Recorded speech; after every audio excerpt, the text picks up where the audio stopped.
Hello and welcome to episode 178 of Joe Power's favorite podcast, Whammy Award-winning Fedcast, the Fox News of the IWC, coming to you from inside the Fed Zone. My name is Stephen, with me as always, Justin. And we're here to talk to you about the wacky world of wrestling for the week of March 7th, 2016. Again, Yes. like we do, no horns, because unfortunately we lost another We did. legend. Mm-hmm. And this was a legend. Definitely. A lot of people don't know him. Mm-hmm. Or maybe they kind of do. They definitely know the name. But over I believe it was the weekend, Mm-hmm. E.G. Izaki, Yes. I hope I'm pronouncing his name right, Sounds better right. known to everyone as Hayabusa, Mm-hmm. unfortunately passed away. Yes. He was 47. I believe. Yes, you are correct. And Hayabusa, if you don't know, look him up. Mm-hmm. Look at his matches, YouTube, whatever you have to do. Yeah. Because this dude, I put something on Twitter, but it was only, with Twitter you only get 140 characters. Yeah. So you can't really, How much can you really say? you can't formulate. Yeah. So I had to wait till tonight to say it. A legend. Mm-hmm. A legend that's not given his due. No. The Phoenix Splash, his, Yeah. like innovator. Responsible Responsible for a lot of stuff that you're not aware of. Like a lot of high flying Yeah. moves, a lot Yeah. of high spots. Mm-hmm. Yeah, he was my favorite actually. Oh, really? My favorite Japanese wrestler. Hmm. Because before I knew what a New Japan was, Mhm. and before I knew anything really about Japanese wrestling, Mm-hmm. in my, I guess you can call them my formative years Yes. of watching wrestling, I was introduced to FMW, Frontier Martial Arts Wrestling. Commentated on by Dan Lavransky and John Watanabe, who did the English commentary for the kind of what they do on Access TV for New Japan now. Pretty much, yeah. Same idea. Couldn't for the life of you tell me what channel I watched it on, but I watched it all the time, and that's where I was introduced to Hayabusa. Mm-hmm. And you might know Hayabusa. He was in WCW. Yeah.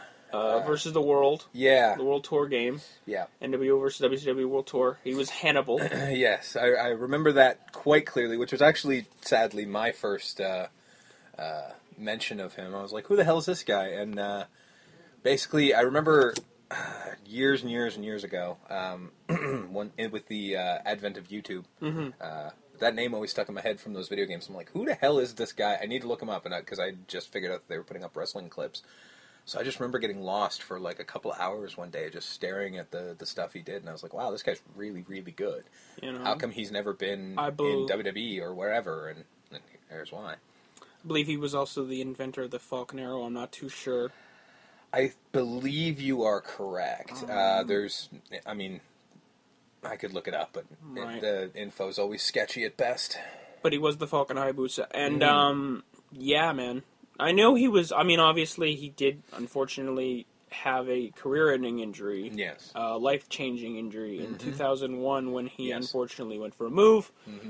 Some sort of dive, lost his footing, fell on his head, cracked his spine, and unfortunately was paralyzed. Yeah. And he spent the last Remaining 14 years yeah. of his life not being able to walk. Yeah. I do believe post-wrestling he made his bones as a singer. Yeah, he did. He made a couple albums through like different companies would put them out for him.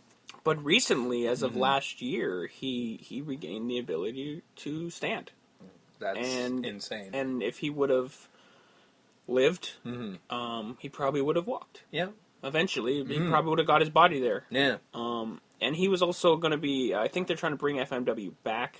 Because once his career went away, the company kind of went with him. The company kind of went with him because he was one of the stars. He was an FMW guy. He never went to New Japan. Nope. He was an FMW guy through and through. And so once his career ended, the career was the company was already on the outs. On the outs, anyways. So that it just obviously didn't help. But he was going to be involved with, I think, a reimagining of FMW. Yeah, they've just started. There was something he was going to be like the technical advisor kind of deal for FMW. Which so that's really unfortunate. cool. Yeah. But like I said, Hayabusa was my favorite Japanese wrestler, one of my favorite wrestlers of all time, and it's unfortunate because I can't really say I'm surprised by this because this was brought on by his injuries. Yeah. I think so it's really unfortunate because he's super young. He's 47. Yeah, and I know it's a business where the good die young, and that fucking sucks. It does. And but it's still sad to hear. Mm-hmm. So he will be missed. Our thoughts and prayers are obviously with his family. Absolutely. And anyone close to him. So, Godspeed to Hayabusa. Mm-hmm. The Falcon's flying high now. Yeah. So there you go. So now we have to awkwardly transition and try to put the funny on, so we're going to try our best. This always goes well. So I guess we'll just awkwardly move into TNA. Let's go into this, shall we? TNA still in England. Yep. I don't know how many more shows they have left there. Can't be too many left. Too many. I'm assuming the way it's going, I'm guessing Kurt Angle finished up his run there. Yeah, I think he's got the Lashley match. But he's got he just had as of last week's episode, he had his second last match. He's got one more match. And he's got the Lashley, and then he's done. So I think he's actually done with the company. I think he is. I think this is his also, contract's done. He's done with TNA. This is his farewell. Where he'll go, I don't know. Apparently, he's wrestling Rey Mysterio at some event. It's going to be an iPay-per-view. Okay. That's fine. That's cool, I guess. Rey Mysterio, Kurt Angle. I mean, I don't even know if they ever wrestled in WWE. So. Maybe. I mean, it's entirely possible they definitely cross paths. Kurt flip-flopped between heel and face a bunch of times, so it's entirely possible. Right. We do start with Matt and Spud. Yes. Where we get an homage, if you will. Yeah. To the 1989 Batman, where Matt lets Spud know that he's his number one guy. And I'm like, I want to like what that. What a fucking rap! Where you going way back? You're going in the way back machine. Pull that reference out. I wanted to like that, but I'm like, at the same time, I'm like, dude, I'm not the audience that you're trying to get with that, man. So no, I'm the guy. If there's anyone that's gonna be like, yeah, that's awesome, it's me. And no, I'm not the average guy. I don't think he was going bullshit. He's trying to get anyone. Bullshit. He's doing the Batman to see if anyone sticks to it. There's no. But it was a backstage segment. Yeah, but nobody does that. It was for Batman. I'm telling you right now. Of course, it was homage to Batman. Yes, but I'm not saying he just did it because he likes Batman. It's the same reason why fucking Cody Rhodes wore a Triforce on his boot. It's just for him. It's not for if anyone else notices or that's cool. I don't know. It's his podcast. We're doing it. If anyone listens, hey, that's awesome. But I hope you're right. I hope you're right. What I mean? I hope you're right. I really hope Matt Hardy's talking about.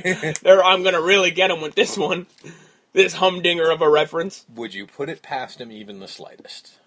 I would hope not. But either way. Yeah. Plus, fucking Spud kind of looks like Bob the Goon. Well, he does. So, but in all fairness, you just got to look really weird to look like Bob the Goon. So it's not that difficult for him to do that. Small and bug-like. Pretty much, yeah. And it kind of fits Spud. Mm-hmm. So we didn't mention Angle, the aforementioned Kurt Angle. Mm-hmm. Had his match with Bobby Roode. Of course, it was great. Most of these matches, actually, all pretty much, yeah. I can't think of anything pretty that fucking solid because this is his goodbye. Farewell, right? So, this is the Steel Knee retirement tour. So you can't be fucking up. It's got to be all killer, no filler. Shit, yeah.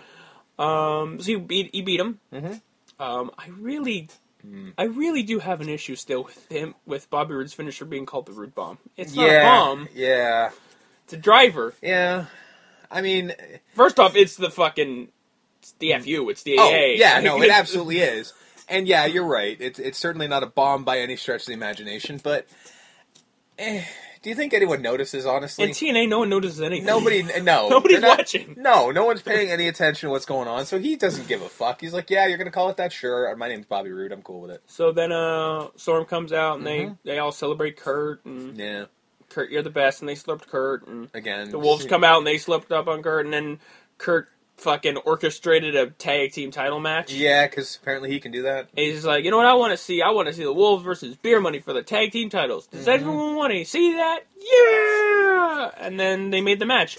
Yeah. And so, what I'm confused by, Beer Money doesn't have to hand in their briefcase. Nope, because Kurt Angle told them they didn't have to. This one's for free. Yeah. It's basically Kurt Angle went, you know what, this one's on me. I got this one. apparently he's got to bribe Dixie into letting it happen or something, but it's on him. So they don't have to give up the briefcase. So essentially, yeah, they're getting the titles, whether it be the next match or the one after that they are guaranteed to have because they're holding it in their hand. So I'm not... So, you know. So I don't think I've read spoilies for this particular angle. Not this far. So I'm going to take a guess. Take a stab at it. Mm-hmm. Match happens. Yes. Match is pretty awesome because it's the Wolves and beer money. Of course. As you do. Yes. Wolves win. Yes. LOL. Every time. Is that going to be for everyone winning is now LOL? Every fucking time, I swear to God. Fair enough. Turn the internet on itself. Yeah. Beer money's mad. Yes. As you are, because you've just lost. Yes. So you...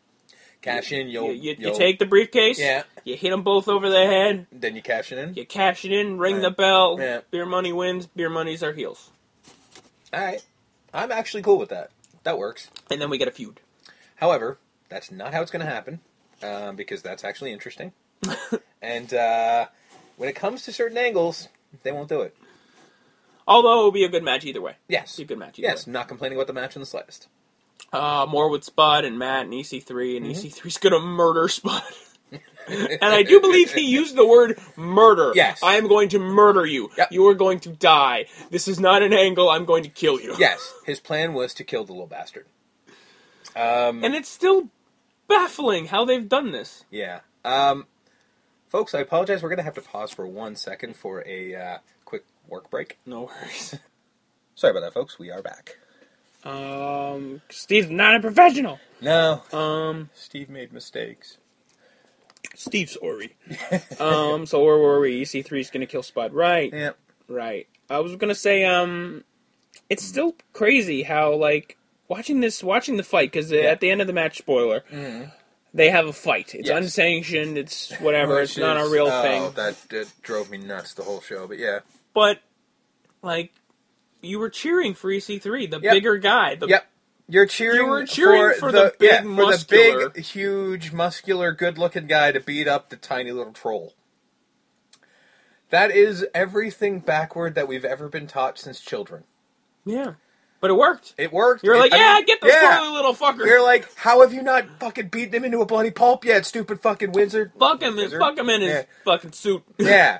Like, just fuck the midget. Just kill him. Which I'm glad he did take the suits away. Yeah. Now that he's serious. Yeah. He can't come out looking like a fucking goon like he usually does and then still get booed, because people will love him again the second he puts on his leather dumbass bow tie. jacket and black shirt and try to look tough and serious, even though he's like 2'11" and yeah, nobody would ever take that seriously. All of his teeth are on the left side of his face. Yeah. But yeah, they've pulled it off. Good for them. Yeah. Abyss beat Jimmy Havoc. Yep. In a awkward Monsters Ball match. So well done there. So I guess that storyline went nowhere pretty fast, you know? Because I guess they just needed something for the Decay to do for a minute. Yeah. You know? Cool. Yeah. Gail and Maria, back and forth. I don't know. I don't really care. No.